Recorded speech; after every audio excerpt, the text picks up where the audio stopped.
Wait just to die?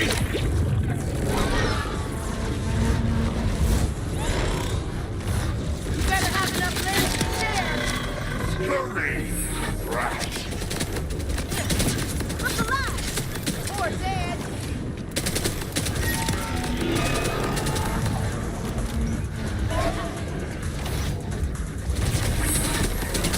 Okay, I didn't expect that.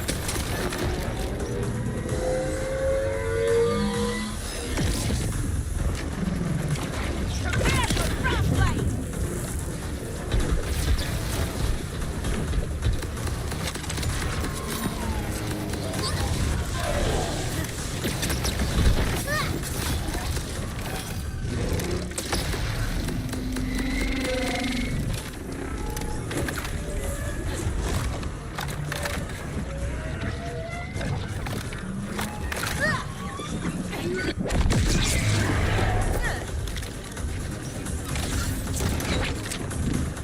This is my grounding technique.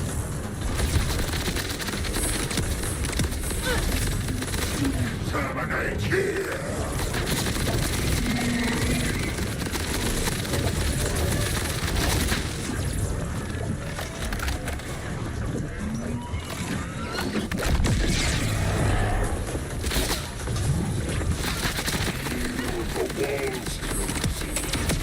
Shockwave, goodbye.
Any closer?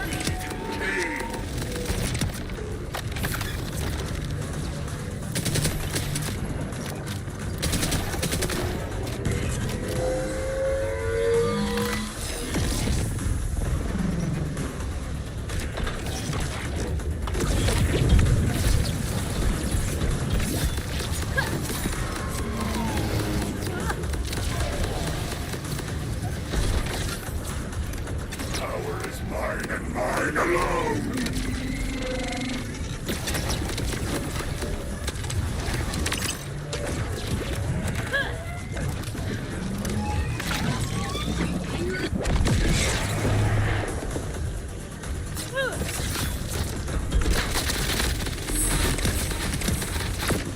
I am Here you go! power!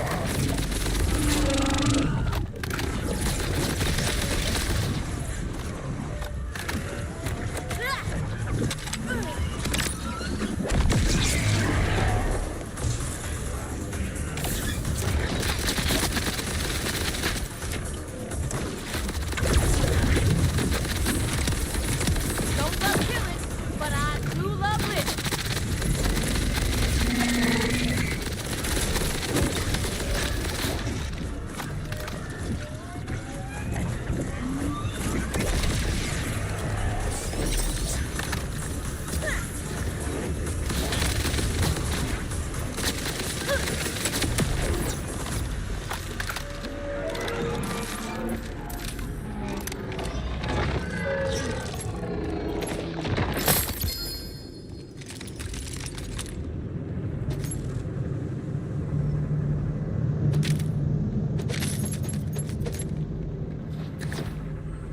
Ugh.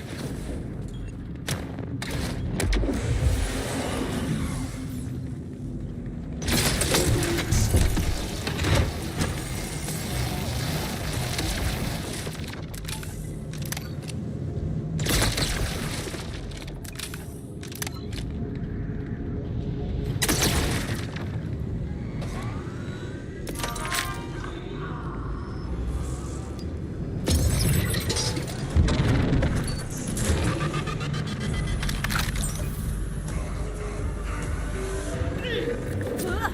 Have you come all this way just to die? Gadget time!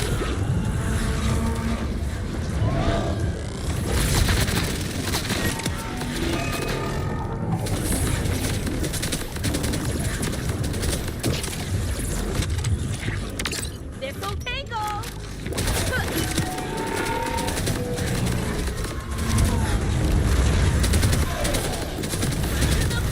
Please!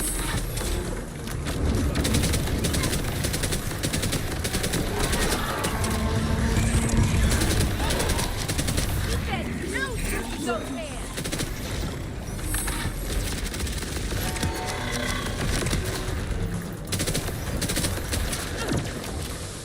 Deal with this problem.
Have you come all this way just to die?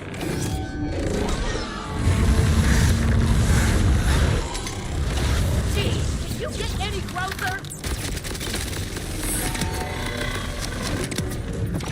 Gadget time!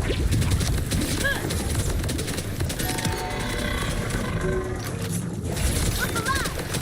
Or dead! Surgeon's knife! Okay, got a hand into ya. Specimen requires firm handling.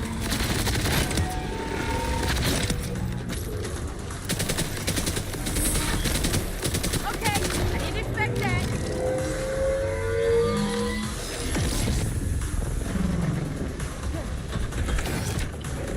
Here comes my power play.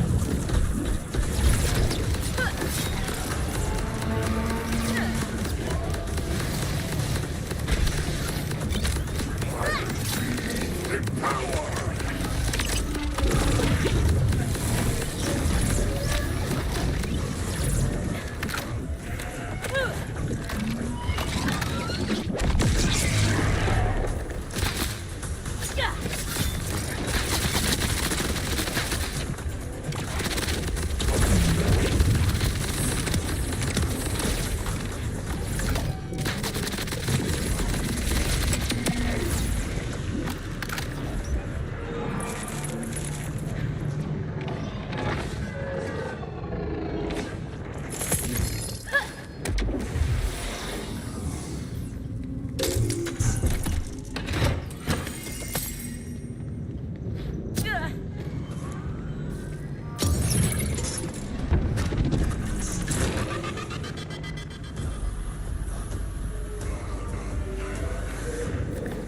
Have you come all this way just to die?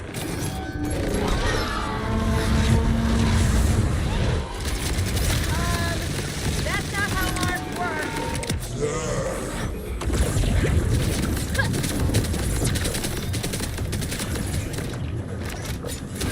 He's your maker.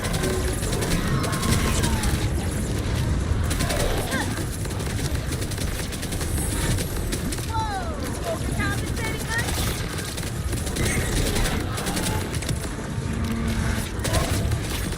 I will take you!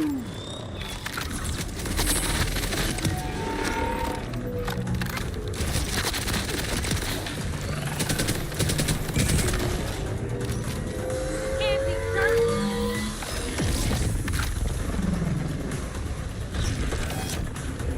That's my electron flow.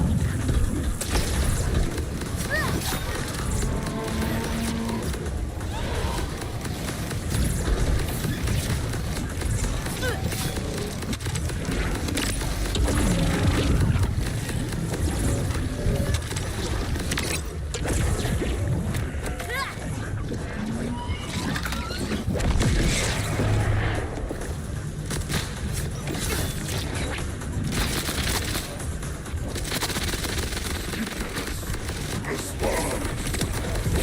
With me, form always means function.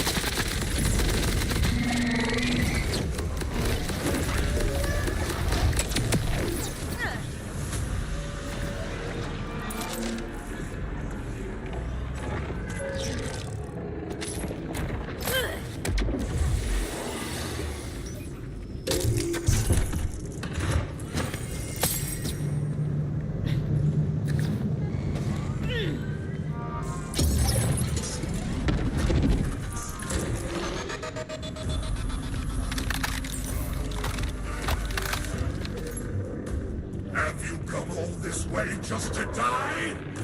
Specimen requires firm handling. Let's hope those aren't bulletproof. Run! Bombs away! Subject must be terminated.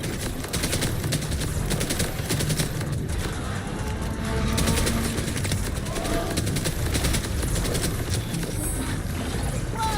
Overcompensating much? You better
way just to die?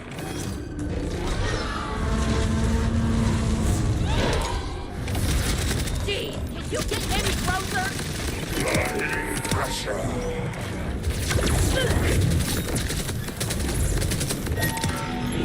You're dead. To the right. Everyone else.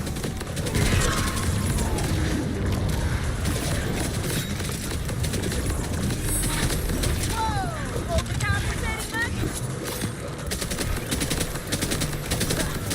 Nothing is beyond my grasp. That's not how hard works.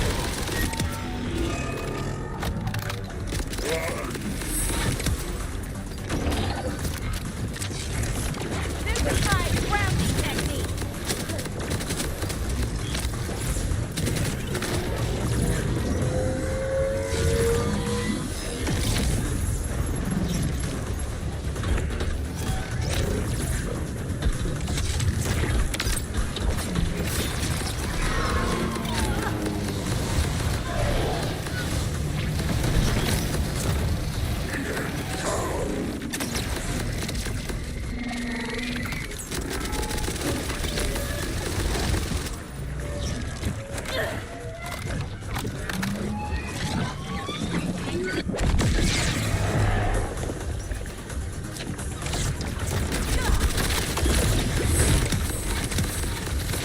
Another crushed lab rat outlived its usefulness.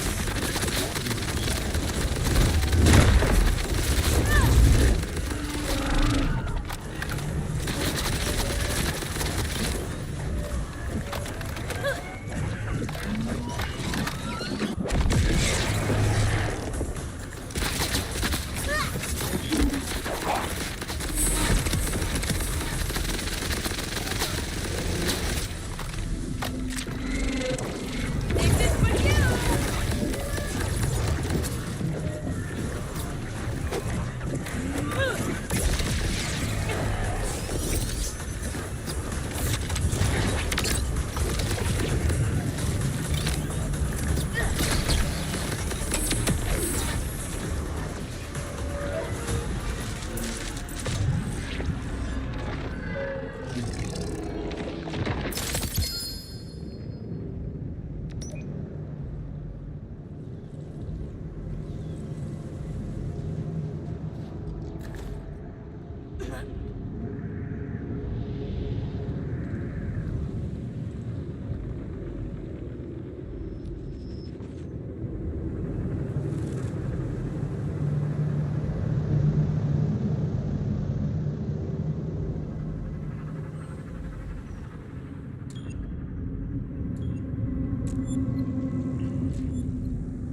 this way just to die?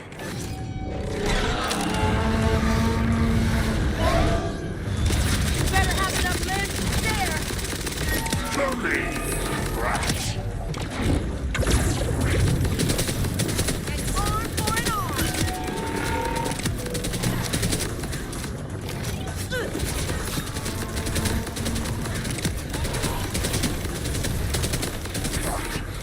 Keep her coming. Don't intimidate me.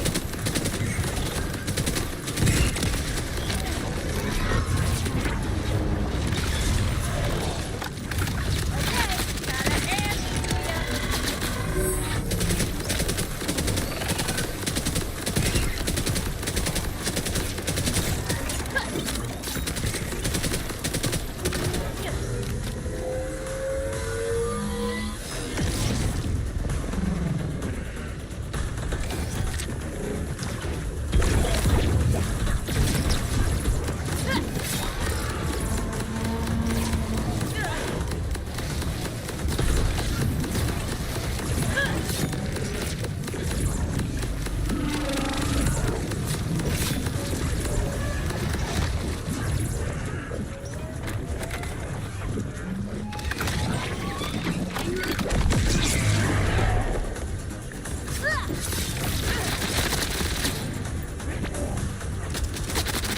Possible exsanguination. Got a bullet army on my side.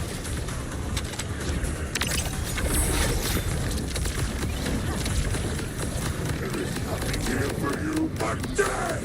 Don't look up.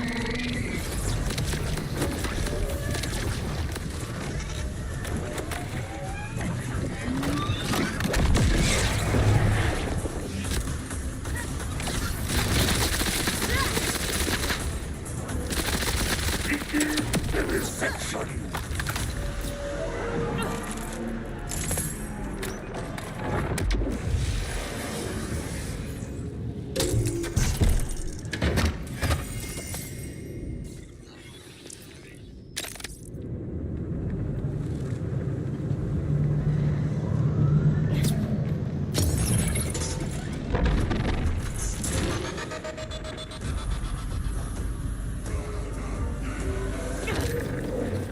Have you come all this way just to die?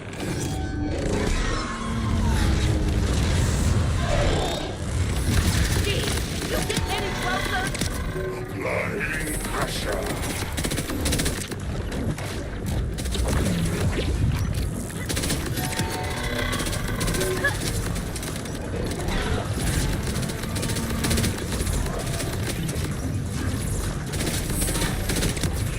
Cuts in the right places. Coming at you.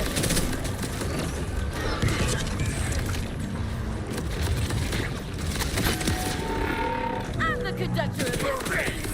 Right.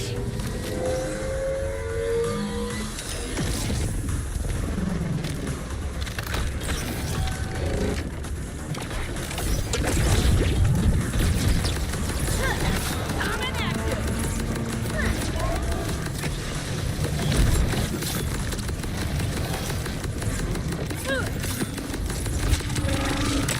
Holy shot!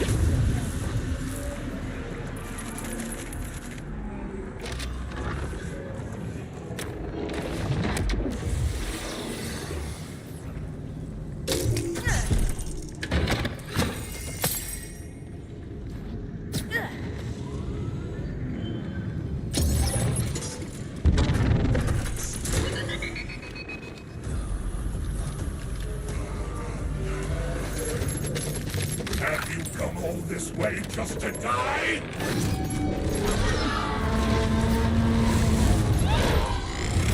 Let's hope those aren't bulletproof. Run!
attention.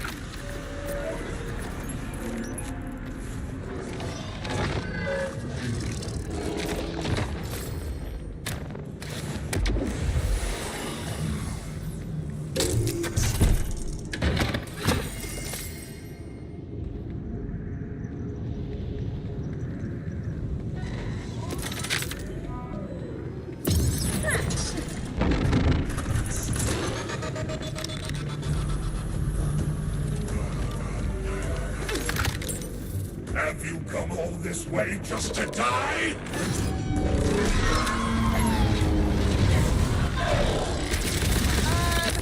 That's not how arms work. Lying pressure. Melt you later.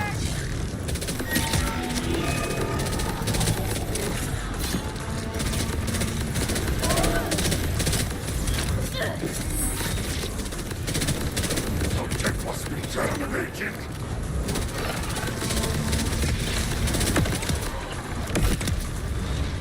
Let's hope those aren't going through.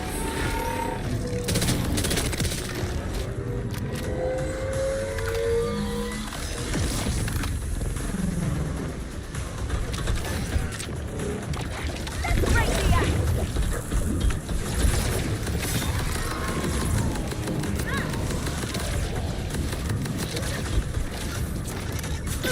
Don't look up.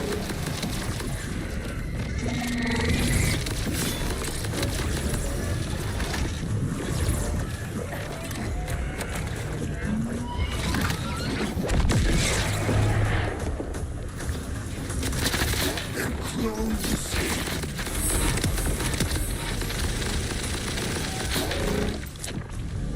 I'm a real bad player.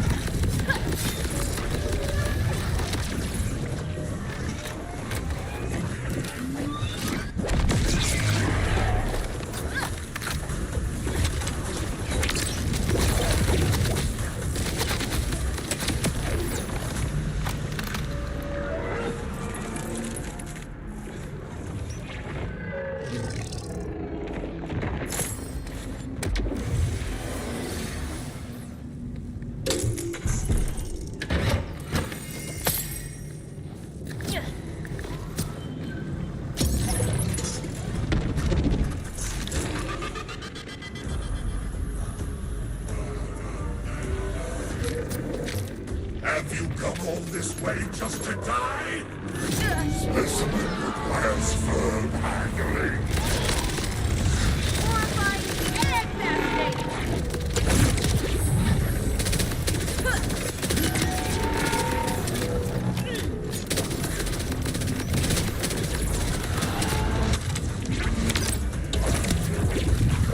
Flurry. Crash. Okay, I didn't expect that.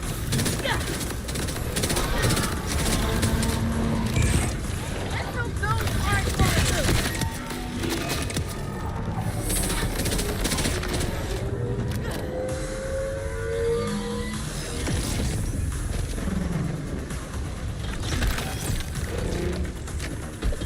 Guilty as charged.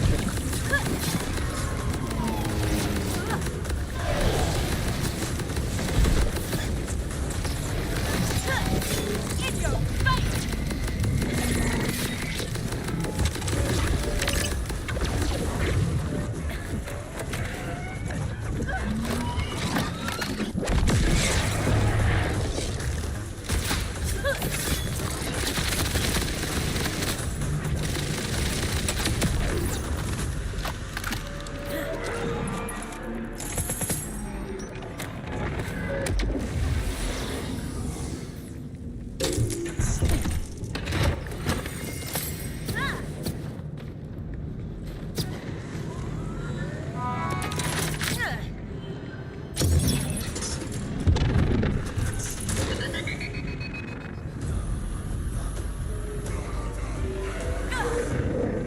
Have you come all this way just to die?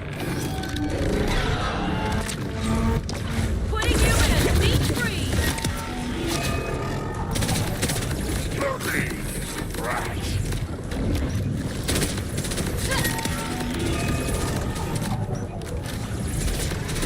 Keep your face up!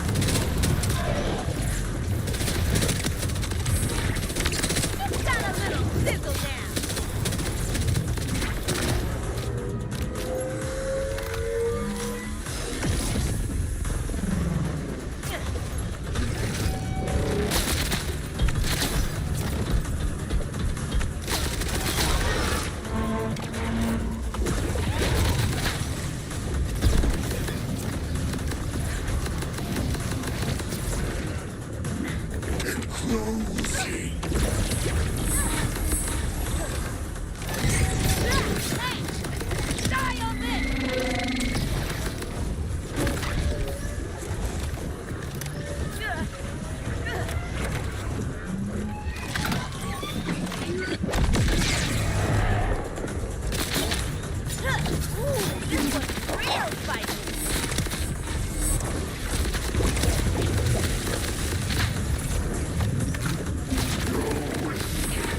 Whoa! Overcompensating much?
cold in the mountains at night. And I forgot to pack a jacket.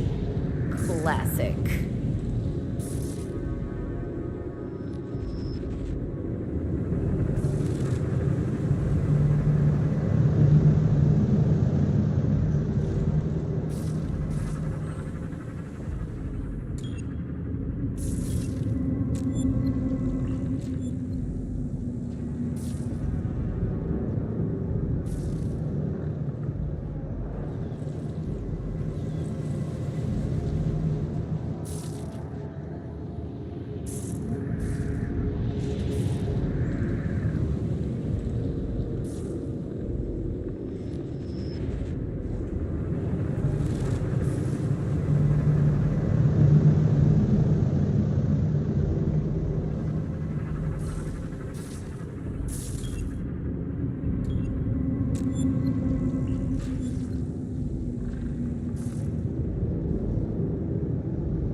Some of us were raised on these trails. Others found them later. But the moment you step off the path and into the wild, something This video is sponsored by CarnageCon. More about them later on. What's up, folks? Welcome back to Tactical Tortoise. My name is Trevi, and it's time for another episode of the best armies in Warhammer 40k. I'm currently on the road, coming back from the Crucible 40k Major, a 150-player event that I live-streamed over the weekend. So if you want to see some cutting-edge competitive Warhammer 40k, go check out the live tab on my channel if you want to watch all of those games. The event featured all of the new rules updates that we saw released last week, and we had some incredibly tight games between some absolutely top-level opponents. So highly recommend that you check out those VODs. But with that, we're going to hop into this week. Now we're seeing the most recent updates basically universally accepted over the vast majority of events this weekend. As far as I could tell, basically all of them used all of the new updates. And that's given us some really interesting results to discuss, including Space Marines back on top with their new Shadowmark Talon detachment. We saw 4 total Space Marine event wins this weekend, 2 of them coming from Raven Guard, one at the Crucible GT that I live streamed, as well as at the GT Mallorca, as well as 2 from Blood Angel at the Hobby Henchman Autumn and Phoenix GT. Now, we'll talk about the specifics of those Raven Guard wins later on, but I think it's safe to say that this is going to be a staple army near the top of the metagame, assuming that it gets updated in ways that many events are already ruling that it will. World Eaters also coming down near the top here with 2 wins at the big major level Dunehammer Open, as well as the Icehammer GT. Now from there, we have a pretty wide variety of other factions from other events, including Necrons and Chaos Space Marines from the Phoenix GT, Chaos Knights from Grip Figurspell 2, Eldari from the Septembro Open, Death Guard from the Autumn Swordwind GT, Chaos Demons from Nordcon with a list after my very own heart, Adeptus Sororitas from the incredibly named Orchard of Oh No, and Adeptus Mechanicus from Invasion 2025. So let's hop into these lists just after a word from our sponsor. This video is sponsored by the Carnage Gaming Convention and its miniature gaming events presented by Drago Games. Held every year in Killington, Vermont in the month of October, the Carnage Gaming Convention is a long-running staple of New England tabletop gaming and features events for a dizzying variety of games, including board games, tabletop games, and of course miniature games, all hosted in a picturesque Vermont ski resort. So not only do you get to be surrounded by cool games, but also incredible vistas. Look at these vistas. Available at the event are going to be competitive events for Age of Sigmar, Warhammer 40,000, as well as a variety of other specialist games, including Mordheim, Kill Team, Star Wars Shatterpoint, and Bolt Action. Carnage 28 is occurring October 24th through 26th, 2025, so check out the link in the video description to get your tickets today.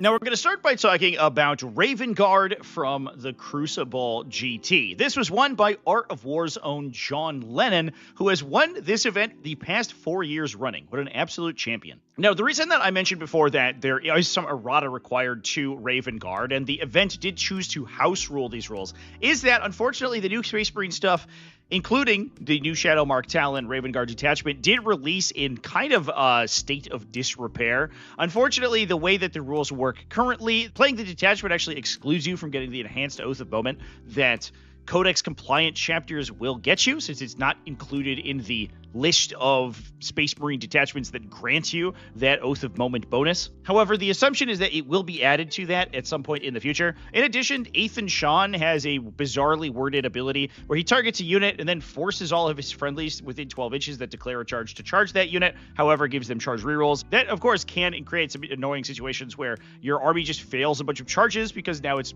forced to dual charge if you ever choose a relevant target for it. I assume that that will also be eroded to only grant a charge reroll if you declare his target as the target of a charge, and that is how the event chose to house rule this ability. However, as written, it has the potential to totally mess up your charge phase. That said, if Raven Guard do receive these erratas and do end up being played at that full level of power, this detachment's going to be absolutely insane. The reason for that is that it is essentially a strictly superior version of the Vanguard Spearhead detachment. The difference is being that it has an onboard reactive move, which is incredibly flexible. It has access to advance and charge on a variety of units, including Kaven Shrike's Vanguard Veteran unit, because he will grant the unit access to the Phobos keyword, which allows it to advance and charge. And it also has an enormous amount of maneuverability and flexibility, all at being very efficient from a command point standpoint. Ethan Sean gives you access to its up-down reposition stratagem for free, and you could use other similar repositional stratagems like Rapid Ingress off of your captains for free as well. Not to mention the fact that Kaven Shrike also duplicates the effect with his own ability, also for free. So the army's able to do an absolute immense amount of action without having to spend any command points whatsoever, allowing you to spend those command points on rerolls and more offensive stratagems or holding up reactions like counterattacks and reactive moves. Now, in this particular list, John Lennon was running Ethan Sean as well as Kaven Shrike, a jump pack captain with Hunter's Instincts, as well as a combi weapon lieutenant with the Coronal Susurrant to give him a Lord of Deceit aura.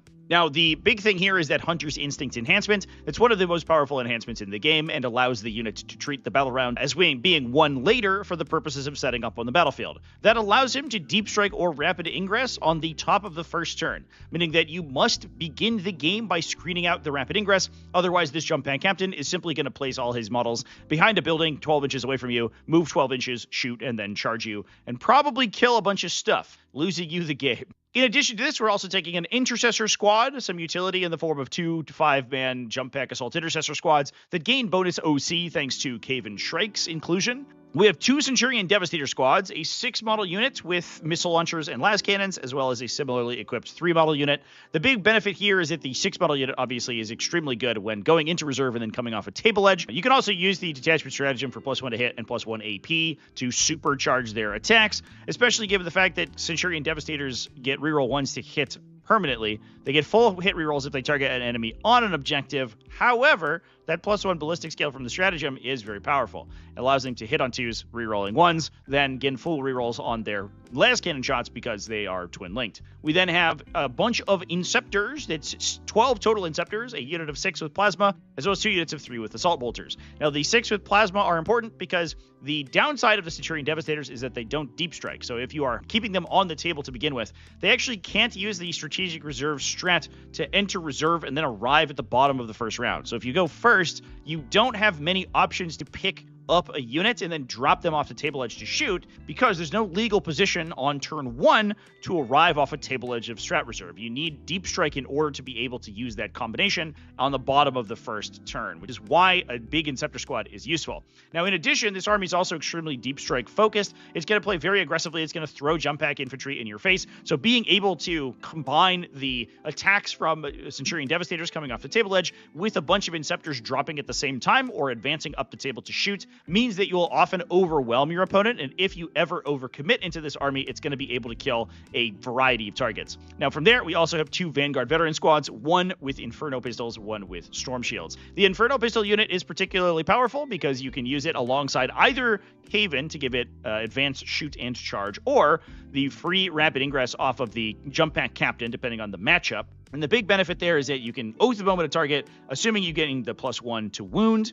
The Vanguard veterans can drop near it, move 12 inches up to it, which will likely allow their Inferno pistols to get to melter range, and then fire 9 melter shots with full hit rerolls and +1 to wound, wounding most vehicles on 3s or 4s, which is enough to kill most medium vehicles in the game, allowing the Vanguard veterans to charge any transport occupants inside or other utility units to use their lower AP weapons against infantry, which is where they prefer to be. So this army is going to set up a situation where it's going to be either strat reserving or rapid ingressing both Vanguard veterans and Inceptors or other units in the very early game, hitting you with multiple units at a time from the very start of the game, from turn 1. Then it's going to follow that up with Cave and Shrike's unit, who can up, down, threaten rapid ingresses from outside 12 inches, where his unit's entirely uninteractable from the opponent because it can't be shot at from outside 12 as long as Caven's leading it, and follow that up with a second unit of Vanguard veterans alongside a bunch of Inceptors.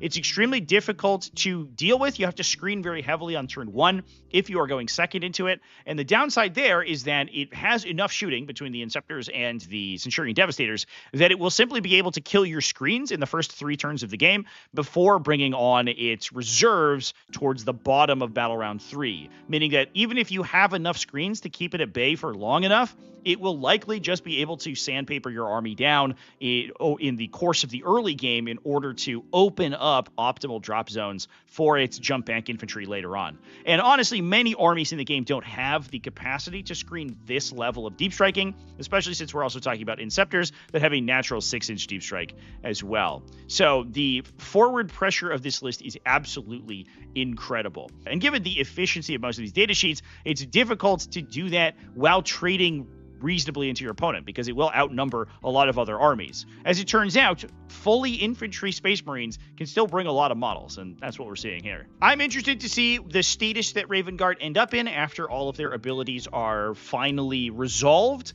and what the detachment actually looks like is finally worked out. Not to mention the fact that we are also getting new Space Marine releases in the future, but I do think this list is probably going to be a staple of the competitive metagame and is likely here to stay for a while. Now with that, we also saw some similar success from Blood Angels. Let's move over to the Hobby Henchman Autumn GT, which is won by Jordan Checkley running Angelic Inheritors. Very cool to see this detachment played after a absolute tirade of Liberator Assault Group, but Angelic Inheritors does give the army a lot more flexibility. While it doesn't have the raw damage output that Liberator Assault Group does, it does have things like potential army-wide fallback, shoot, and charge with Sanguinary Grace for all your character units, as well as a lot of rerolls from Carmine Wrath, giving you real ones to hit and wound again on your character units. Now, these character abilities are going to be unlocked by 2 jump pack captains. One of them has the blazing icon to ignore Overwatch.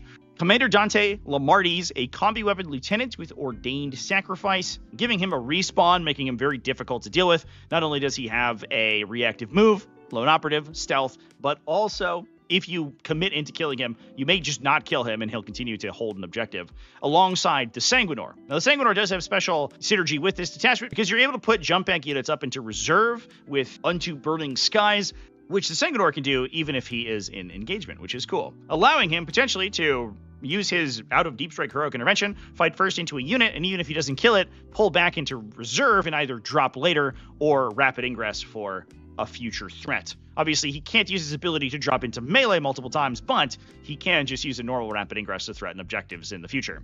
We then have 2 units of jump pack Assault Intercessors, 2 Ballistic Dreadnoughts for shooting, a jump pack Death Company squad with Lamartis, alongside a total of 12 Sanguinary Guard, 1 large unit of 6, as well as 2 units of 3. Generally speaking, I think we're going to be joining Dante into the big unit of 6, as well as the 2 smaller units in with jump pack captains, who will give them their bonus strength.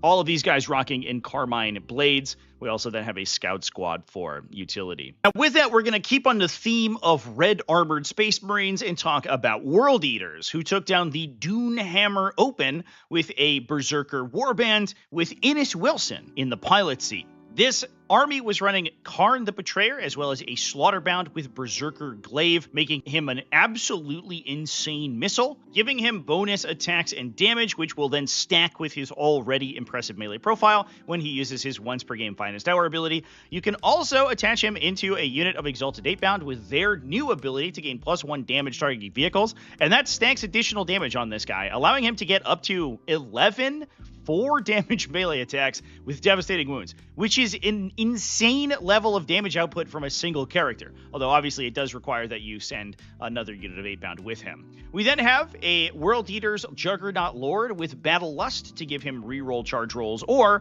+1 to charge if you already have reroll charge rolls unlocked thanks to your Blessings of Khorne. A second Juggernaut Lord to improve the speed of Khorne Berserker squads, which compose the bulk of the army, with a total of 50 Khorne Berserkers in the list. 1 unit of 10 being led by Karn, as well as those 2 units of 20 on the battlefield being led by the Juggernaut Lords to give them bonus movement. So those guys are going to be moving a base 10 inches, in addition to the advance in charge that we can also get from Berserker Warbands, or the max distance Blood Surge moves that you can get from Berserker's Wrath. We then have 2 units of Exalted 8-Bound to trade into heavier vehicles, the stuff that the Khorne Berserkers have a tough time killing because of their relatively low strength attacks. However, once you get sustained and lethal hits in here, the Khorne Berserkers will often bury almost anything you hit with their absolute mass of attacks. We do have a single Rhino to transport Karn's unit around, a Jekyll unit for backline objective holding, and 3 units of Chaos Spawn just for utility. Now, the big benefits here, obviously, is that those Khorne Berserkers can go super fast, advancing and charging, getting reroll charges potentially, theoretically +1 to charge, as well as using Rage-Fueled Invigoration to access an enormous amount of combat maneuverability. You're going to be able to swing models in your Khorne Berserker units around almost anywhere on the battlefield using 6-inch Pile-In and Consolidate move. And with a unit as large as these Khorne Berserker squads are, with 21 total models, one of them being a large cavalry base, you're oftentimes going to be able to do a lot of charge and fight phase manipulation by basing enemies, blocking off your landing zones in contact with those enemies, and then using those enhanced Pile-In and Consolidates to combat slingshot characters or Eviscerator equipped Khorne Berserkers around the battlefield to steal objectives, kill utility units, or even clip out multiple units at a time with these huge Khorne Berserker squads. Surviving until they get into those combats is always the tough part, but holding up Blood Surge movements and just the massive amount of movement that they're able to generate in this particular list allows them to get there regardless, especially if you're playing on relatively decent levels of terrain. Now with that, we're going to move on over to the Phoenix GT, which had 3 undefeated players. It was large enough and only ran 5 rounds to get multiple undefeated at the end. And starting with Justin Jansen, who ran Necrons in an Awakened Dynasty. Now, this list is pretty wild, focusing very heavily on a Silver Tide style of Necrons, taking a ton of Necron warriors, as well as Locust Lords to give the army some shooting punch. This includes a Catacomb Command Barge to project a +1 objective control aura, a Chronomancer to give a unit a double move, they're able to move after shooting, a Luminor Seraz to protect warriors with a Armor of Contempt effect, as well as give them bonus AP, in addition to Orican the Diviner to give one of those units a 4+ invulnerable save, the one that the Chronomancer is not attached to, and 2 Royal Wardens to allow the Necron warriors to fall back and still shoot. One of them equipped with Netherrealm Casket to give the unit stealth. This is a classic combination if you attach both Orican the Diviner and the Netherrealm Casket Warden into a single unit, because they can dual attach, with one being a Cryptek. The unit's going to gain stealth and a 4+ invulnerable save. If you're dealing with low AP enemies as well, then Luminor Seraz's ability is going to proc as well, so improving your survivability against low AP weapons. That makes this big brick of 20 Necron warriors almost impossible to deal with effectively. Even engaging it doesn't really help that much, because it's just going to fall back out of melee with you with the Royal Wardens, potentially reanimate models back onto objectives to take them, and then reposition itself to disrupt your scoring. We have a Ghost Arc for some additional reactive reanimation, a Canoptic Reanimator, 2 units of Cryptothralls to dual attach into those units as well, because they have attached Crypteks to give them even further model count and wound count, and to give you some high-value models that can be reanimated back with all your reactive reanimations.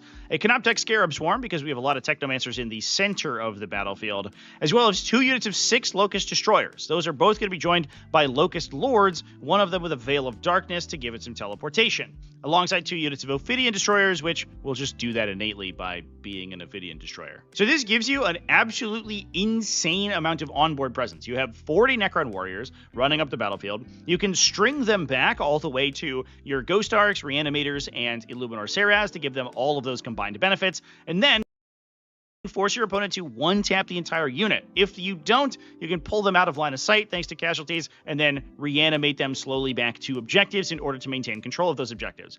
And each of those Necron warriors is going to be objective control 3 thanks to the Catacomb Command Barge. So as long as the command module of Seraz, the Reanimator, the Ghost Arc, and the Command Barge are alive, and you're able to string the Necron Warrior unit to them, they're going to get so many bonuses that it's very difficult to interact with these squads.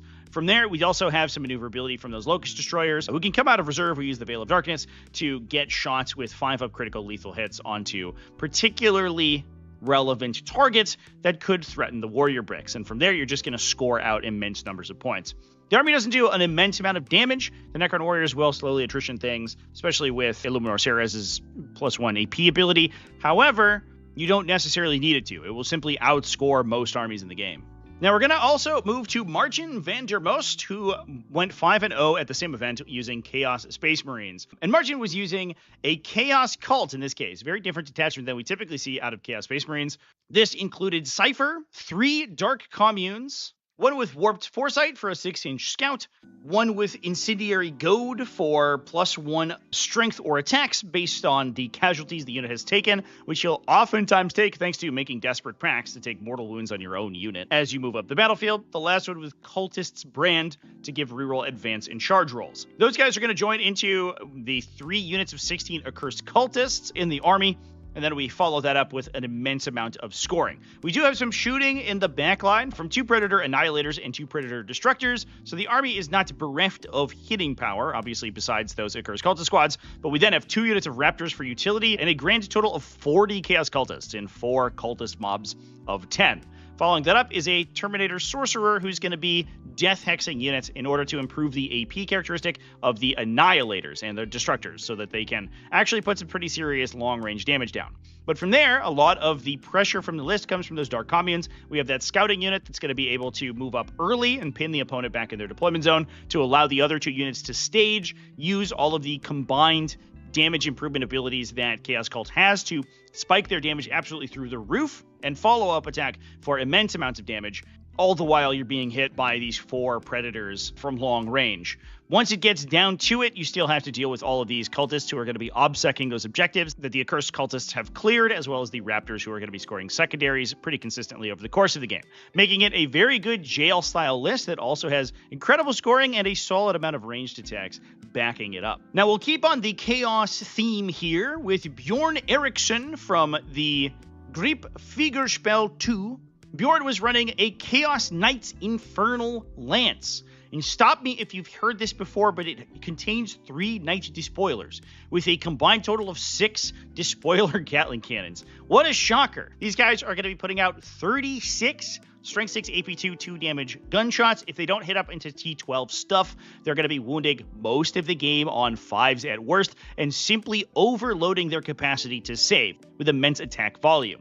We then have some objective holding from 3 War Dog Carnivores, as well as providing a little bit of melee, and then just a ton of utility from some allied Chaos Demons. This includes a Plague Bearer unit, so we can obsec our home objective, 3 Nurgling Swarms to unlock some additional non-battle line slots, as well as 3 Beasts of Nurgle. The Knight Despoilers have been putting in work since the release of the new Chaos Knights Codex. The ability to gain sustained or lethal hits from Malefic Surges, as well as ignore cover for their relatively mediocre AP weapons, is a match made in heaven. Also, being able to improve their movement characteristic with Malefic Surges in the movement phase and allowing them to then pass through walls and get angles of fire that you wouldn't normally expect means that these Despoilers will almost always get a shot that's relevant. And as long as you're just peeling away your opponent and pulling focus from the War Dog Carnivores and the annoying Beasts of Nurgle that are running over all of the objectives, the army's going to do pretty well.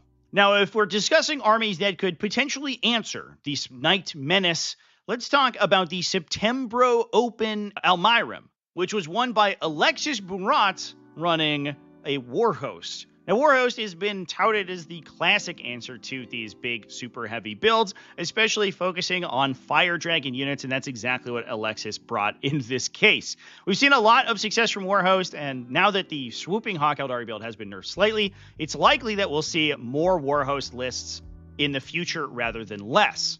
In this case, Alexis is running Eldrad Ulthran to give additional command points so that you can fuel the Fire and Fade abilities on turn 1. You do need kind of 2 CP per battle round at least to fuel all of your units jumping in and out of transports with the combination of Fire and Fade and Skyborn Sanctuary. And so if you don't have Eldrad, it can be really awkward in the early game since you may leave the units stranded outside of your vehicles. We then have Flagon to buff your Fire Dragons, Janezar, and Lycus for some disruption and some additional critical hit buffing.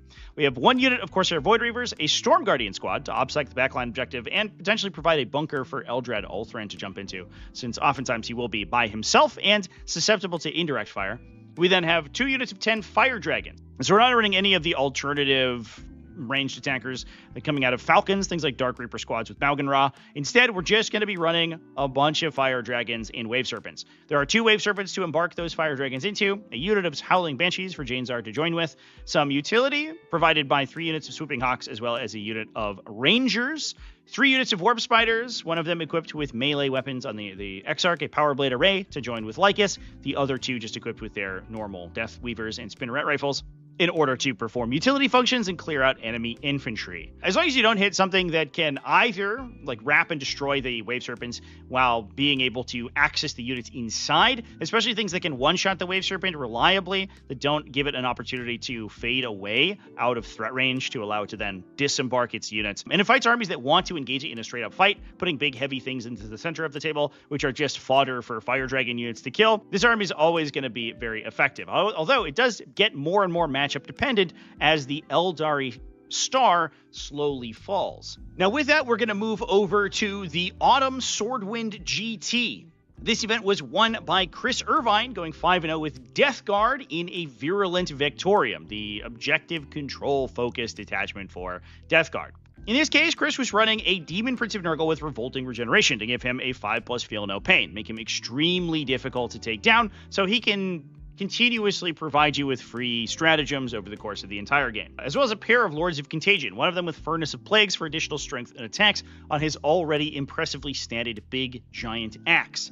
We then have a Malignant Plaguecaster and a Tallyman. The Plaguecaster and the Biologus Putrefire are going to hop into a 10-model unit of Plague Marines to do some absolutely disgusting damage in close range, being delivered by a Chaos Rhino. We have 2 units of 3 Deathshroud Terminators to attach in with the Lords of Contagion, alongside 3 heavy Blight Launcher Bloat Drones, 2 Myphitic Blight Haulers, and 3 units of 10 Poxwalkers to obsec the objectives in the center of the table from the early game. So far, normal Virulent Victorium stuff. Nothing that we haven't really seen a bunch of times before, but that's not too surprising, given the fact that this detachment is undoubtedly effective and continues to put up results even after Death Guard had been nerfed. Now with that, we're going to move over to the Orchard of Oh No, an event that was won by Cass Kylie Burke running Hallowed Martyrs. This is the Adeptus Sororitas detachment that gives you additional bonuses when you lose bottles from your units and has the ability to respawn your characters when they die. Very important. In this case, we're taking Junith Eruita to give us some command point generation in the early game, a Canoness with Saintly Example, so a utility Canoness who can die and grant some additional miracle dice when she dies. Those Canonesses obviously as well have a 2+ invulnerable save once per game, so they can sort of run out, apply their Shadow Field effect to make themselves almost impossible to kill, complete some secondaries, and disincentivize your opponent from attacking them. If they survive, they just get to do the same thing again. If they die, they'll gain you miracle dice, and then you'll use Divine Intervention to respawn them, and then do it again anyway, generating yourself an enormous number of miracle dice because they'll pinata out for some resources each time they are destroyed. We then also have a Canoness with Jump Pack with Through Suffering Strength. I've talked about this combination in the past. This Canoness goes absolutely insane when you activate her own special ability for additional attacks once per game, but if you ever trigger the Through Suffering Strength enhanced mode, where the character has taken damage, getting even more bonus damage, and activating full wound rerolls thanks to Righteous Vengeance. We then have a Palatine with no enhancements, as well as a Hospitaller. Following that up, we have a unit of 3 Arcoflagellants for utility, a Celestian Sacrosanct unit of 10 that's going to be attaching with that Hospitaller to gain a Feel No Pain and regenerate some models.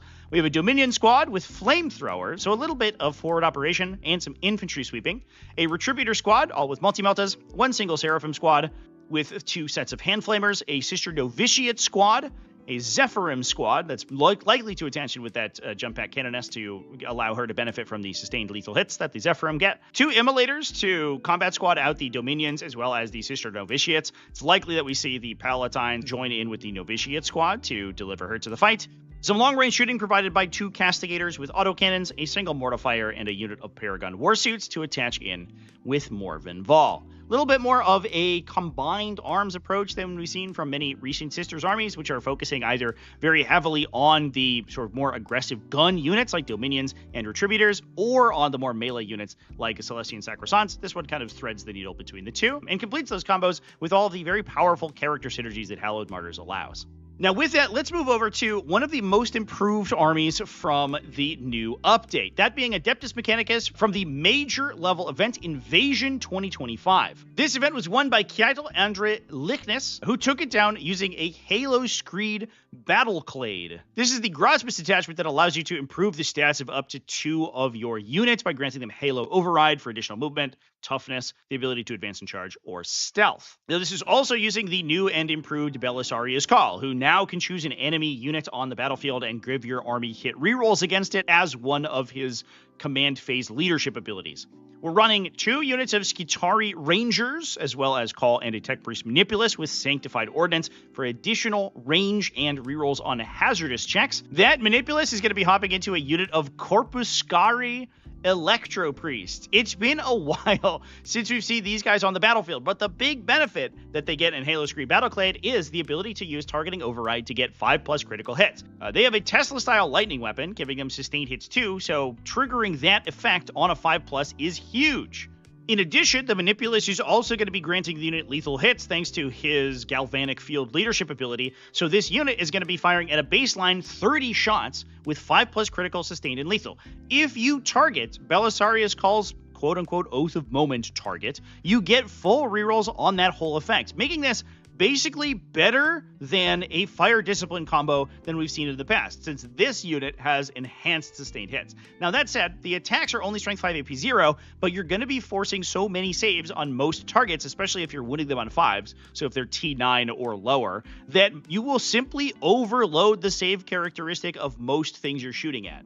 In this case, it's likely that you're handing your opponent somewhere, assuming you're rerolling your hit rolls, around 15 to 18 regular saving throws, and then also going ahead and rolling another somewhere around 40 normal wound rolls, which could be as many as another 15 wounds. Basically wounding your opponent somewhere around 30 times with this unit, not including the Manipulus' weapons at all. Now, the downside of the Corpuscari Electro Priest is that their range characteristic tends to be low. However, Sanctified Ordnance gets around that by giving them an additional 6 inches of range. Now, it's not a ton, but it's not too bad, and especially when you combine it with something like Conqueror Imperative to give them Assault, they can actually get some pretty solid maneuverability. We also have a couple Scorpius Dune Riders to give them fire support for wound rerolls, which I imagine we're also using, meaning that those sustained hits from these Corpuscari Electro Priests have a pretty high chance of converting into wounds on many targets as well. This combination is amazing. I'm so glad that it's seeing some play now that we're getting hit rerolls in the faction, because I was hoping that it would be good at the start, but it just turns out that Sanctified Ordnance and most of those benefits were better on Cataphrons. But now that you can combine a bunch of critical effects with enhanced criticals and rerolls, this little unit for only for only 200 points can do an ungodly amount of damage. We then have a unit of Taraxi Skystalkers for utility, 2 units of Sicarian Infiltrators, a unit of 5 and a unit of 10 to absolutely dominate the middle of the table, 3 units of Sicarian Rust Stalkers for some melee punch. Big benefit here is that these guys are going to get the opportunity to advance and charge, which means they can double dip on their +2 to advance and charge rolls datasheet ability when they're nearby battle line units. As I mentioned before, we have 2 Scorpius Dune Riders, so we're able to deliver those Corpuscari Electro Priests, as well as likely some of the Sicarian Rust Stalkers or a Skitarii Ranger unit in the early game, and then following that up with some massive backline shooting. including 2 Scorpius disintegrators with Ferromite cannons, as well as a unit of 3 newly improved Iron Strider Ballistari with their new 2-shot twin-linked Cognis las cannons. Again, these guys can potentially gain hit rerolls targeting the Oath of Moment target if Call has selected that ability, giving them full hit and wound rerolls and sustained hits 1 on those weapons, making them very high efficiency, high damage anti-tank shooting. Super cool to see Adeptus Mechanicus doing well. I do think that the changes to the faction have been very positive, and we've been seeing a lot of success from them. Doesn't seem like they are over the top or crazy broken, but the reroll hits from Belisarius Cawl not only makes that character much more palatable as an inclusion in most armies, but also means that you can do things like these crazy Corpus Gari combos that were really unavailable to the faction previously, and definitely not particularly efficient when compared to similar combinations from other factions. Next up, let's talk about Tyranids. At the Amona GT Volume 4, Lucas Woback went undefeated at 5-0 with a Subterranean Assault detachment. And this detachment was very infantry-focused, a lot different than we've seen similar Subterranean assaults in the past. This includes a Hive Tyrant, a Neuro Tyrant, and a Trigon with Trigon Prime as the only characters.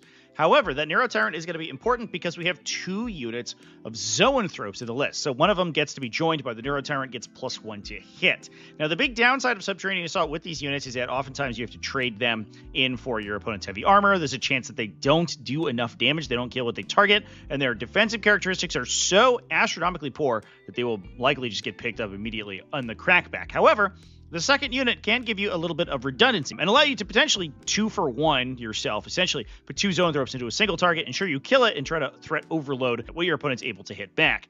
Now, in addition to that, we're also bringing a bunch of utility. We have a Bio4 unit, 2 Lictors to hold down the midboard and clear out enemy screens, which is always important for Subterranean Assault, alongside a Gargoyle unit and a Termagant squad. Now, the Termagants are good for backline objective holding and general utility functions. However, the Gargoyles are important in this detachment because they are basically automatically allowed to steal enemy objectives. You can place them 6 inches away from enemies when they come out of Deep Strike from a tunnel network. They fly out of the holes in the ground. I'm not entirely sure how that works, but I guess it does. And after shooting, they're able to move 6 inches, and they're objective control too, so they're good at taking objectives. That means essentially that they get to be outside engagement range of your screening unit. You start 6 inches away and then move 6 inches after attacking. So without charging or allowing your opponent to counterattack, heroically intervene, interrupt any of that stuff, Overwatch, the Gargoyles can just appear and then show up on the objective and just take it away. And so as long as you're not entirely bubbling out the objective with your engagement range, the Gargoyles are going to be able to disrupt your scoring. Now, those are being delivered by a Ravener squad to build tunnels in the backline, as well as a pair of Molochs. Now, the nice thing about the Molochs is that they are tunnelers, so you get to target both Molochs for potentially 0 command points with their stratagem to go back into reserve. That allows the Molochs, as long as they set up 9 inches away from enemies, to constantly be pulsing their mortal wound effect every turn of the game, as long as they're being fueled by the Hive Tyrant, because the Hive Tyrant can allow both of them to go back into reserve, and those guys then generate value passively over the course, because they're constantly going to be battle-shocking enemies and forcing mortal wounds onto them. Now, in addition to that, we also have some melee punch from a unit of melee bioweapon Tyranid warriors. Those guys obviously do some pretty significant damage. You can use the stratagem Inflating Emergence to give them sustained hits even in melee as well, which is an effect that they love to have because they have huge high-volume attacks with hit rerolls baked in from their own sort of combat stance abilities, and they are a relatively efficient trading unit. There's 2 Exocrines as well, I should mention, to do some backline shooting. Relying very heavily on the combination of the Zoanthropes and the Exocrines to do our heavy lifting, but in addition to that, we have a lot of sort of sustained attritional damage from the Molochs, and we can hammer blow enemies down with the Warriors or the Trigon if we need to in melee. Very different style of Subterranean Assault build that we've seen in the past. Usually we see these builds more and more commonly get focused on the heavy monsters. Things like Norn Emissaries, things like Tyrannofexes, these big, huge, stompy things that want to get delivered to an objective and then sit on that objective for a really long time. This army is way more finesse oriented. We have these sort of lighter infantry units that can potentially generate value if they cut fine lines of sight around the terrain features. Now, especially if you have a lot of terrain on the table, the Zoanthropes do tend to get better because they are more protected. They actually just want to attack enemies that are relatively close to them. Their range isn't phenomenally long. However, if they engage in a gunfight at a long distance, they will just get killed immediately by opponents shooting. So if they can get line of sight to like one enemy model, for example, trace a really fine line and then shoot that model while being relatively protected from the rest of your opponent's army, we can potentially reuse those squads. And I think that's what this army's trying to do. And then from there, we can generate a lot of damage from the Molochs just by bouncing up and down and constantly doing mortals. And then we have a little bit of sort of counterpunch in the late game. So very cool to see a bit of an evolution of the subterranean assault build, no pun intended. And with that, we are going to move over to the NordCon GT. I've saved the best for last here because Niklas Schmidt went 5-0 at this event with Chaos Demons. And the reason that I say this is the best for last is that this is a list after my own heart. Evidenced by the fact that I made a 1 hour-long video talking about me playing this exact list over 9 games of Warhammer 40k. Not that I'm going to take credit for the list, though. It's literally 8 units. It's not a particularly difficult list to engineer. I also have a supporter video available for Advanced Tactics members on my channel, talking in depth about this list, the matchups that it wants to play, and the way that it will typically resolve games. Like me, the list is incredibly simple. It includes 6 Greater Demons and 11 Plague Bearers. This includes Be'lakor, a Bloodthirster with Argath, the King of Blades, Skarbrand, Rodigus, the Lord of Change with the Everstave, and a Great Unclean One with the Endless Gift. That's followed up by a Sloppity Bilepiper and a unit of Plague Bearers. The Plague Bearers are good to hold down your backline. The Bilepiper does not attach with them typically. He deep strikes in, performs an action, and then is murdered brutally by your opponent. Meanwhile, Be'lakor acts as an aircraft carrier, protecting his charges as they orbit him up the battlefield, repositioning him in the Lord of Change to clear out enemy screens before setting up a position where it can absolutely dominate the middle of the table by dumping enormous Greater Demons onto objectives and hopefully overwhelming your opponent's ability to deal with it. It is susceptible to fixed secondaries, but I will say that once the Imperial Knight Codex ticks over to the new version, I do think that one of the big predators of this army, that being Mass Skyfire Protocol Armiger Helvrins, now that Skyfire ability is gone, is actually going to be removed from the metagame, which I do think makes armies like this much better. The downside is that anti-fly 2+ weapons are particularly lethal against winged Greater Demons, so things like Be'lakor, the Lord of Change, and the Bloodthirster, and basically allowed armies like Imperial Knights that use those models to pick up those demons for free, which meant that you were basically playing 2 to 3 Greater Demons down in that matchup, which made it incredibly difficult to win. Now that ability's gone, I do think that this army actually plays into a variety of matchups pretty well. You just have to dodge like Eldar and a couple of Space Marine builds, and then otherwise a lot of armies in the metagame right now don't have the beef to deal with the beef that it's bringing. Absolutely love that this army's getting a little bit more love because I am a huge fan of degenerate skew lists running nothing but huge stompy monsters. So congratulations to Niklas for taking down the GT with that one. And with that, that is all the best armies of Warhammer 40k for this video. Thanks for watching all the way to the end of the video. Huge thanks as well to Carnage Con for sponsoring. Please go check them out at the links in the video description. Having attended the convention in the past personally, I can attest that it is an incredibly laid-back atmosphere in amongst beautiful scenery with a bunch of chill people. And what more could you ask for with a gaming convention? And with that, I'm going to go ahead and wrap things up. Thanks to everybody who supports Tactical Tortoise, whether that's over on Patreon at patreon.com/tacticaltortoise, YouTube channel members, and Twitch subscribers. All you people are amazing. And I love you. Remember to keep it classy, folks, and have happy wargaming.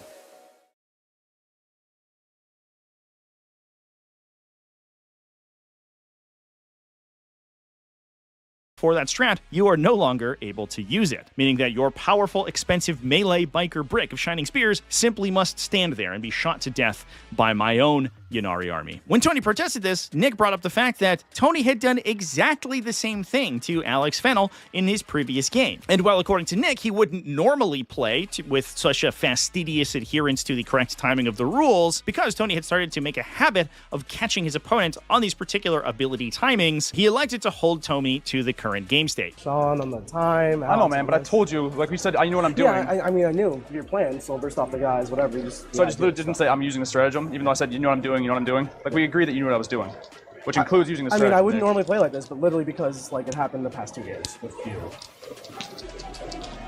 It's different because we agreed. You said you know what I'm doing. Like, you knew the plan. When you played we Alex, were on the same you agreed page. to play a friendly game where, you know, loosey-goosey and, you know, intent, essentially. That's not about intent, though. This is different absolutely when we agree on an action. Not you agree moving what your I'm army's doing. intent, not using a stratagem's intent. I don't think so.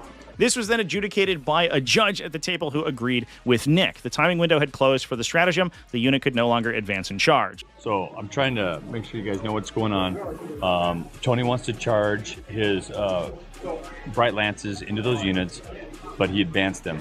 There's a strategy that allows him to charge after advancing. Stratagem, thank you. But you have to spend it at the right time. You have to spend it before they actually advance. He told Nick that that was his plan, but then he didn't spend it at the right time. Now he wants to declare a charge, and Nick is saying, no, you can't because you didn't spend the stratagem at the right time. The judge is getting up. He's getting involved. We'll get this worked out, and we'll see how it goes. And in a similar situation to the Alex Fannel game, that forced Tony to watch as his powerful units were slowly obliterated. Now, Tony did protest this quite a bit, saying that the situation was somehow very different than his opponent for getting to progress through his entire movement phase, but Nick remained adamant. And you could even tell throughout the game that Nick's conduct was a little short-tempered. He was getting a little bit tired of his opponent's conduct. Can't believe I'm going to lose to you at LVO and Adepticon in the finals. I hate you so much, Nick. I wrote your list, it's only fair. Now, this situation absolutely blew up and reframed how the community views playing by intent versus playing by the rules as they are written. If you were to play in a large-scale Warhammer 40,000 tournament now, this situation would almost certainly never arise. Players at the highest echelons of competitive play in current edition, 10th edition Warhammer 40,000 would never hold their opponent to such strict timing. The game is simply very complex, has a lot going on, and it's easy to miss small timing windows like this. Oh, I had a little misstep. I'm already double moving this guy. Do you care if I just move him back right Oh, here? you're good. That's perfect. I was like, I'm going to double move Magnus. Then I was like, actually, I'm double moving multiple models.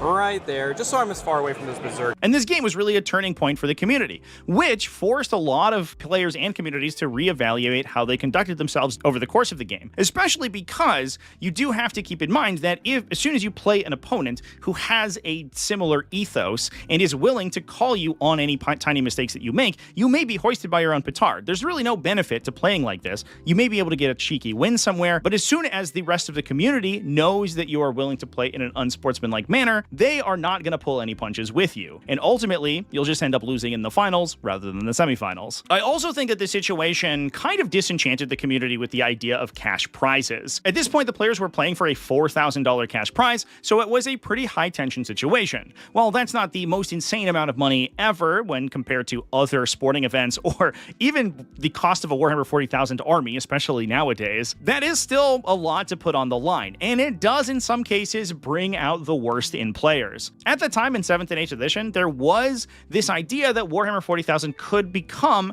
a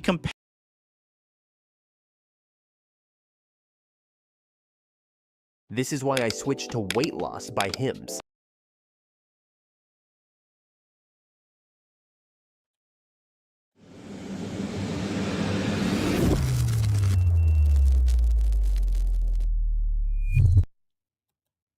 Greetings, Talvan. Welcome to another episode of the Tau Detachment Breakdowns post-September data slate. Today we're going to be talking about the Auxiliary Cadre.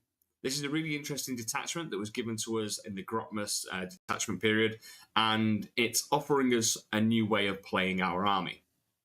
Now, a couple of things to note about this detachment. It's had a little bit of a rough ride so far, because back in the day when it was created, our guiding rule wasn't what it is today, and it was a lot more complex. And when you had to layer in combination of more auxiliaries to make a detachment army work, it was just really awkward, and it was very frustrating, and it put a lot of people off. The theory behind it was quite exciting, having our auxiliary units work alongside our town units for the greater good and empowering each other. Brilliant, right? And I think one thing that Tau has been missing is that combat.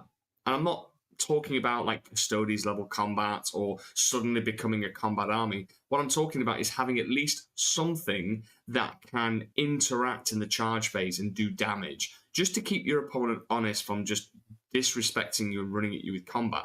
Having something as a tool ready to use when you need it, I think Tau need that. So there's a couple of things that are going to really help this detachment. One being the previous changes to our guiding rule, and secondly, again, the points changes won't necessarily help us with like our auxiliary units because there's been no change there. But I think the change to the Riptide will impact this detachment quite a lot for multiple reasons. So let's go into the detachment itself, have a bit of a refresh, and then I'll go into a little bit more theory, and then I'll go straight into the list. So, auxiliary CAD. What does it do and why should we consider it? Now, the integrated command structure, there's a lot of words here, but in short, your Kroot and Vespid units, when they are within 9 inches of an enemy unit, that enemy unit gets shot by Tau units, and the Tau units gain an extra AP. So, essentially, extra AP for all your Tau units, so long as the enemy unit is within 9 inches and visible to an auxiliary unit, which is Kroot and Vespid. So every time I say auxiliary unit, it means Kroot and Vespid.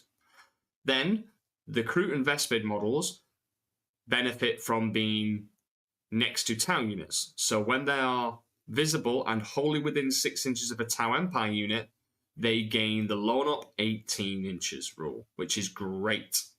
The reason this is really good is because it allows you to play the mission perfectly.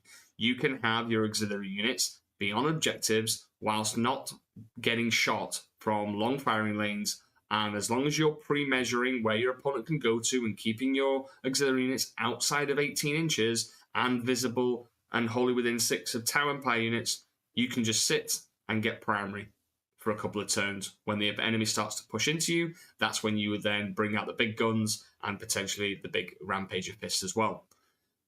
The other part of this is, remember when I was talking about breakpoints in the Retaliation Cavalry video? The same thing applies here. Units that could do with that extra point of AP will gain it as long as an auxiliary unit has gotten within 9 inches of the enemy unit. So things like Iron Hammerheads can suddenly go to AP3. Burst Starsides can go for an extra AP. Missiles, Breaches as well. Breaches can go to an extra AP to become Strength 6. Well, they already are Strength 6. Strength 6 AP2, easily ignoring cover, and then you could potentially make your breaches even stronger with stratagems. Even strike teams suddenly go from Strength 5 0 AP to Strength 5 AP1. So there's lots of things that you can do here that can boost your output, but also boost your mission play. Speaking of mission play, the enhancements, there's one golden enhancement that you'll see in every auxiliary list. It's Admired Leader. What this is goes on a Tau Empire model, so it excludes Kroot, and in the command phase, you can select one Kroot or Vespid unit within 12 inches of the bearer. They gain +1 leadership and +1 OC, providing they're not battle shocked. And note that the timing of this is in your command phase, which means you can use it in ways to flip objectives. So if your opponent notices you've got 5 OC on there, they place 5 OC on there to contest the objective. You then pick that unit that is of yours on that objective and go gain an extra leadership and OC. So that unit now becomes an additional OC, which means if you had 5 models at OC 1 each, suddenly you've got OC 10 on there, and the opponent's also got OC 5. So you can use it in ways to regain control of objectives that your opponent has thought that they've taken from you. On the flip side of that, you can make a unit that's OC1. Let's just take Vespid, for example. OC1 models, yeet them forward at the speed of light onto your opponent's objective, and they go, well, I'm OC10. You go, well, I'm OC5, but I've gained the Admired Leader, so I'm now OC2 each, so I'm OC10. I've contested your objective. So it's a great little tool to be both protect your own objectives and deny your opponents at the same time, or one or the other. So, Fanatical Convert is one that you might see play. It's 10 points, so if you've got 10 points left, you might put it on a Kroot model, mainly the Lone Spear, and he can guide, but he doesn't have a mark light, so it's not as effective, but could be used for things like railguns, Skyrays that don't really need the ignore cover, potentially anyway. This is where you need to focus on, especially when list building for auxiliary. Stratagems. They're all 1 CP, but there's a lot of them that you're going to want to use. So CP management or CP economy is going to be extremely important to pull off certain maneuvers and things that you want to do. We'll start with the obvious one. Interlocking maneuvers is the key one that you need to focus on. What this allows you to do is at the end of the fight phase, so in your turn and also in your opponent's, one Tau Empire unit that was eligible to fight. If your unit is not within engagement range of one or more enemy units, it can make a normal move up to 6 inches. Otherwise, your unit can make a fallback move. It cannot embark in a transport if it's already disembarked from a transport. What this means is that you can either make a normal move of 6, or you can make a fallback move. So if your movement is greater than 6 inches, you make a fallback move. And the only way you can make a fallback move is if you're still in engagement range, obviously. So to give you an example, a Riptide going into combat goes, all right, I don't killed you, no problem. I'm going to use this until I can maneuvers and now move another 10 inches. So you can have a Riptide move 10, charge, which an average charge roll with 2d6 is 7. So it's gone 17 inches. And then it goes, okay, I'm going to move another 10 at the end of the fight phase. So it can go 27 inches. Really powerful. And it also forces your opponent to think twice about whether they consolidate into you, because if they do, they're just giving you free movement. And it's 1 CP. This stratagem you're going to use all the time. Let's talk about the situational ones. So you'll have experimental modifications. So Kroot or Vespid, and you can increase their AP by 1 in the shooting or the fight phase. You may use this on Rampages to make them AP 2 if you're going into tougher targets, 3-up save, 2-up saves, or armies that have access to Armor Content, so which is a reduction of AP by 1. And this could be a way of getting around that, because 2-up saves are a bit of a pain to deal with, whereas making a Rampage unit AP 2 is great. Multi-sensory scanning. So this is giving your a Tau Empire unit from your army that has not been selected to shoot or fight. You can give it a reroll 1s to wound, but if it's a Kroot or Vespid unit, you can reroll the wounds. So it's like a mini stealth suit buff, but for auxiliary units, you can have 4 rerolls to wound. Don't really look at it for shooting. Vespid situational. It's mainly going to be used for your Rampages to have 4 rerolls to wound. And there's ways of making your Rampages have 4 rerolls to hit due to the Lone Spear ability of when a Lone Spear is hit with one or more of its attacks into an enemy unit, Kroot units reroll all hits against that target. So then the other stratagems that you will definitely be looking to use, so the interlocking maneuvers, definitely the pheromone waypoints. Kroot or Vespid in the movement phase, rather than rolling a d6, you just go flat 6 on the advance. Great if you want to get somewhere. Now, combine this with alien expertise is where it's at. A Tau Empire unit, so forget Kroot or Vespid for now, you can basically just give advance and shoot to a Tau Empire unit. It's like a mini Montcart for 1 unit. But if it's Vespid or Kroot, you can advance and charge. So combine that with the auto advance, 6 means a Rampager can go move at 7, then auto advance, so that's 13, and then charge. And then finally we have guided fire. Tau Empire unit, excluding Kroot or Vespid, +1 strength to your gun, which is great. But if you're wholly within 9 inches of one or more Kroot or Vespid units, you gain an additional strength. So it comes add 2 to the strength characteristic of ranged weapons. And it's ranged weapons. So a Riptide has just gone up from strength 7/8 to 9 to 10, suddenly could be +2 to that. So if you overcharged it, strength 10 with this, if you're wholly within 9 of a Kroot or Vespid unit, strength 12 Riptide. That's crazy. It means you could be winning big knights on 3s. Roticus or a Great Unclean one on 4s. Suddenly that Riptide's gone from, okay, we had a balanced state to suddenly being extremely good. This was the only way prior to the slate of getting a Riptide up to a decent strength. Well, now it's just that standard. This on top of it makes a Riptide phenomenal. So you should be building your list around those last 4 100%. Okay, speaking of lists, let's go straight into it. So like I said before, when building lists, you need to look at the core detachment rule and understand how it's trying to work, and then the stratagems, and then you look at your data sheets to complement what the detachment and stratagems and enhancements are trying to do. So I've gone with 3 characters. None of them are like damaging, like the retaliation with the commanders. 2 Firesight Marksmen. These are lone op characters, 60 points. They've got a sniper rifle, a couple of sniper drones. Cool. Can actually be pretty good when they're shooting at stuff that's within 9 of an auxiliary unit, and with precision, you might threaten some characters. But the key thing is it's a lone op, an observer, and it's got a mark light. And on top of that, because it naturally is a lone op and it's a Tau Empire unit, any auxiliaries that are visible to it and wholly within 6 are going to gain lone op 18. So it really builds into that localized stealth fields. And the reason I've got 2 is because there's some sneaky things that you could do.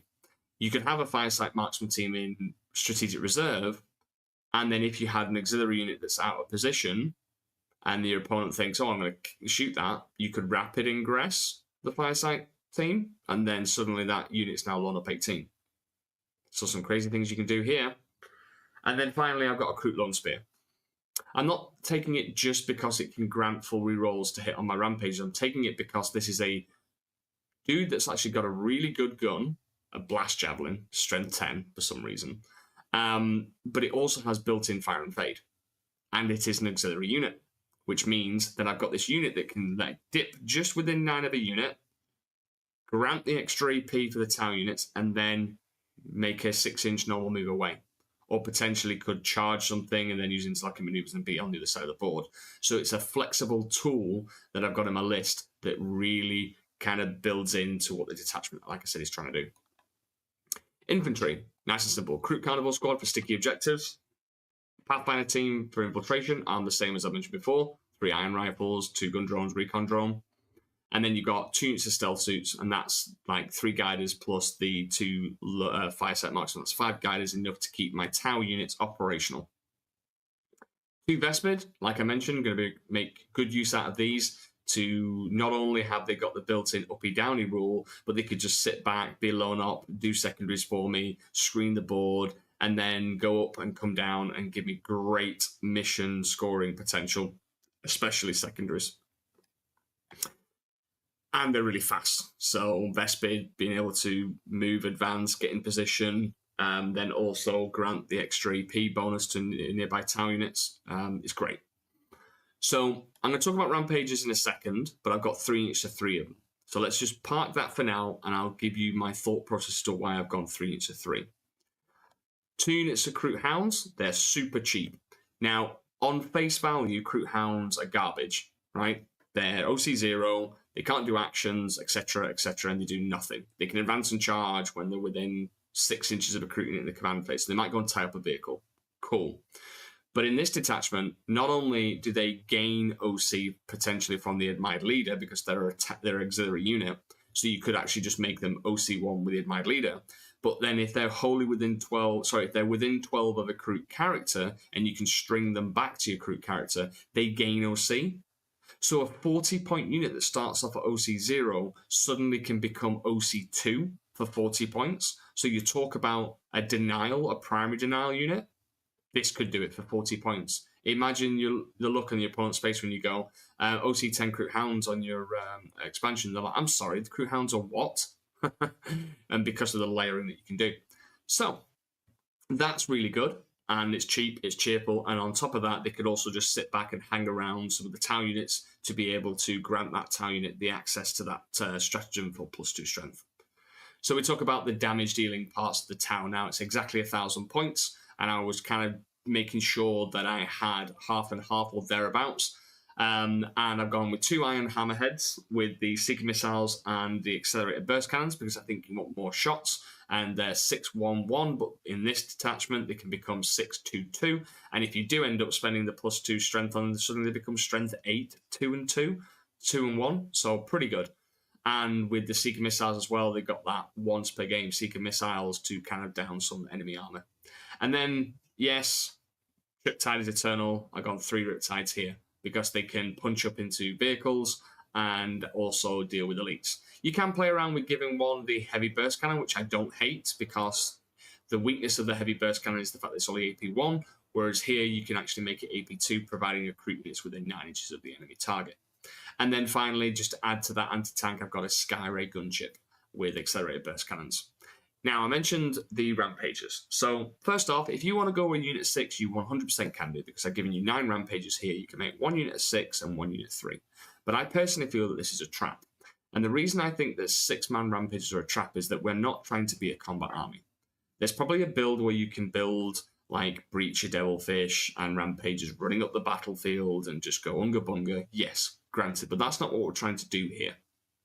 I think that needs experimenting with, and I think there's a lot of play that could potentially be explored if players like myself and others join John at the Tau Tactics by just exploring some of the options with a new way of playing Tau. But I think with the way that this detachment wants to work is that you want to control your half of the board. You can be extremely defensive. You can force your opponent to come close because you've got Lorn up 18. You can force the engagement in terms of if you come at me, I can then heroic intervene with 3 Rampagers. I can easily deny you primary. So the only time I'm entering into your half of the board is to deny you primary and score some of my secondaries. So you're forcing your opponent to come to you because you're saying to your opponent, right, look, I'm scoring my points unless you do something about it. But at the same time, you have to protect your expansion objective because I can easily deny you primary turn after turn after turn, which forces your opponent to turn around or put more stuff on objectives. And you're still a Tau army. You still can shoot them good. So you need to make sure that you have enough potency in your shooting output to be able to do that. If you put too much into the combat, you lose that output that Tau are known for. So for me, hold down your half the board, hold down your expansion objective, score your secondaries with ease because you're Lorn up 18, and deny your opponent primary. And then on top of that, you've got this clever little mechanic that you could always use and abuse, which is the interlocking maneuvers. So when an opponent decides to push into you and consolidate, you're like, I'm going to interlocking maneuvers now, and suddenly my Riptide is now on your expansion objective when you thought it was safe. So there's so many clever ways to play this detachment, and I just think you need to really sit down and think, how can I utilize interlocking maneuvers? Have I got enough pieces to score my secondaries, and have I got enough damage output from my Tau? And as long as you do that, it's going to be really, really fun to use. So, for me, I think that it's an interesting detachment.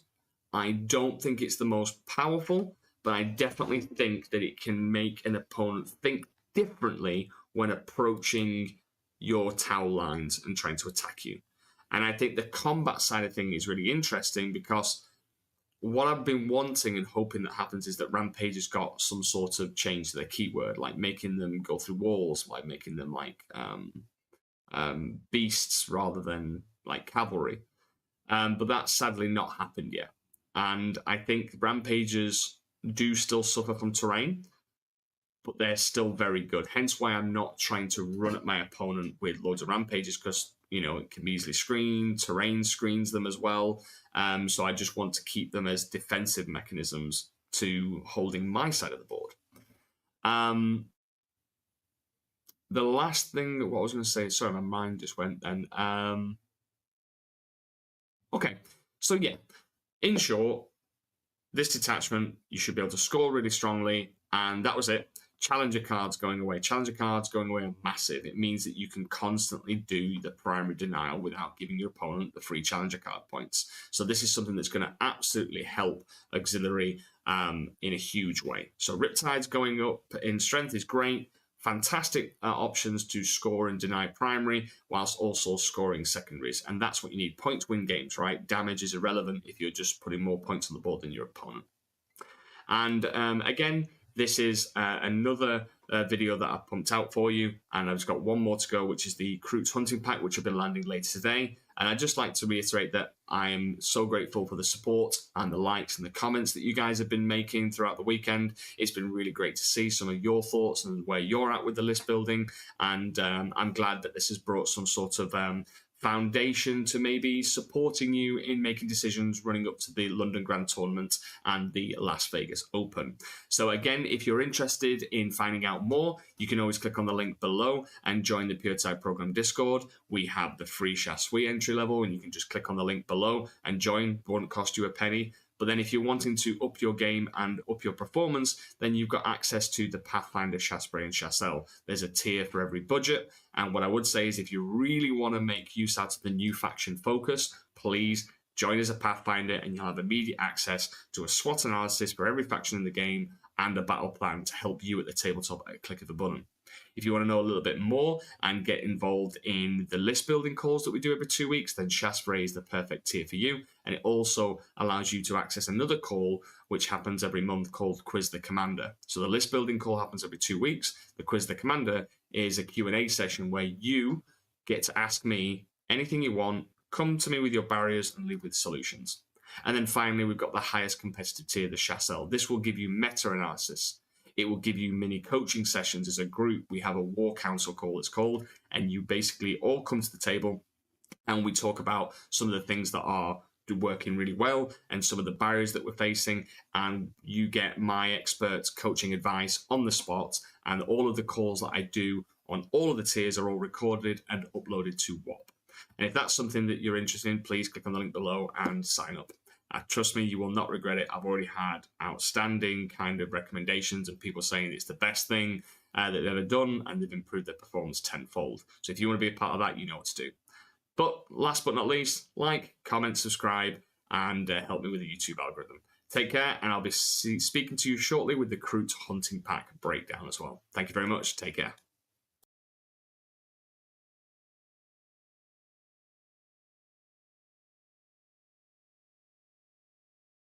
That can just guide. It's got a couple of sniper drones, might come in certain situations where it can like snipe a character, but realistically, it's not been taken for that role. Having a lone op for 60 points is super powerful anyway, period, in terms of this game. Having a lone operative to do secondaries, sit on primaries when your opponent can't reach you, super valuable for the general play of 40k as scoring points and not being interacted with by the enemy. But then having a guider that can also not be interacted with is really good value in all detachments, because this guiding unit you need to keep safe so that you can consistently keep giving your army that +1 ballistic skill. And because he's got a mark light, he'll be ignoring cover as well. So again, really good. So I think you're going to see a few more plays with the Firesight teams for a cheap lone op that can guide and get your army to be shooting at full efficiency.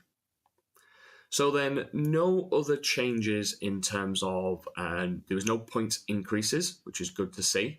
I was expecting some slight little bit of a tweaking around rampages, not necessarily the 3 models, but I thought certain lists that were just rocking 666 and then 3 units of Krutox riders might have seen a slight little bit of an increase on the maximum models, but it looks like for now that list has got away scot-free. So there's no negative changes to points, so I think that is pretty good for us. So we've had nothing but buffs in terms of points. We've had tweaks here, and I actually think it's done quite a lot for our list design. So then if we switch over to some actual rule changes. Now, one thing I want you to remember is that with Tau, I've been, pushing, and thanks to Josh Roberts, I've been sending little bits of information of things that I think need to be addressed with Tau. But do remember that they are limited in terms of how many changes they can make in one go. Now, you'll have seen with AdMech, gone through multiple iterations of like an army rule and making them better. And I think Tau has been in that similar boat because they've been an early codex. So we've had changes to Riptides. So we've been asking for this for quite a while because our Ion Accelerator wasn't exactly what it said in the law, and winning vehicles on 5s just felt wrong. So they've chosen to address this and give our Ion Accelerator the much needed boost in strength. So it used to be strength 7 and then strength 8 if you overcharge. Now it's been changed to strength 9 and strength 10 if you overcharge. Great change.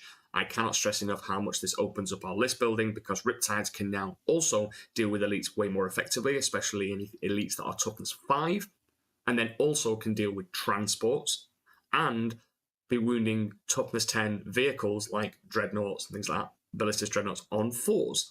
So I think this Riptide change is going to be really good for our lists, and it means that the Riptide role can now not just be taken just to be this 190 point durable unit that might spike, might not. You're going to have some efficient shooting coming from these platforms into targets that we would used to be wounding on 5s. So I like this, and that's pretty much it, okay? So minimal changes, but have got a big impact on the way that we build lists. So let's have a look straight into list building. So give me a second while I change cameras. Just got rid of my face there. Just give me a second. Right, army lists. We got that. Web page. Okay. Give me a second while I flip to here. All right. So I've chosen Kion, and I think Kion's in a really good spot. So if you are playing on GW layouts, Kion is beautiful. It's been performing very well, especially in the hands of Glynacia. And I think GW terrain offers both melee armies and shooting armies a really nice battlefield to show skill expression and not be just, oh, there's too much terrain, I can't get my shooting off, or too little terrain means that my combat units can get shot. So I think the balance on GW is better. It's in a better spot than, say, UKTC, if I'm being completely honest. So I think that Kion naturally is going to be a really good detachment to focus on, not just as an experienced veteran player, but also as a newer player as well. The other thing to note as well, with Challenger cards going, I think this opens up a hell of a lot with a lot of options within Tau, especially some of our more aggressive detachments like Montcar. And I think people are thinking Kion will be great with Challenger cards because it favors the late game. But in reality, with the way that you should be playing the game anyway, I really didn't see the benefit of receiving loads of Challenger cards as a Kion player because I'm naturally quite aggressive anyway. So I know others share that same mentality in terms of with Kion, that I'd be lucky if I was getting like 3 or 6 points over a tournament, really. So I think this is going to be good for the general health of the game, Challenger cards being gone, but I'm not going to focus too much on that. So let's get into the list that I've designed and why I've designed it. Now, with Kion, you have elite shooting. You will have the Riptides. You'll have a couple of tanks like Skyrays, Hammerheads, maybe some broadsides. And that's great. You need those pieces to be able to deal with enemy armor and the bigger targets like big demons, land raiders, all that kind of stuff. But I think what we're now coming out of is a meta that we've had to take a lot of these pieces because the knights have been around, and we've had to make sure that we've got enough anti-armor to deal with the current state of the meta. So if, for example, the meta wasn't changing in any way, shape or form, then you would continue to do so and you'd continue to do well. But if you do not adapt your list when it changes to more of a horde meta, or you're going to have a few armies, just to name a few, like orcs, space wolves,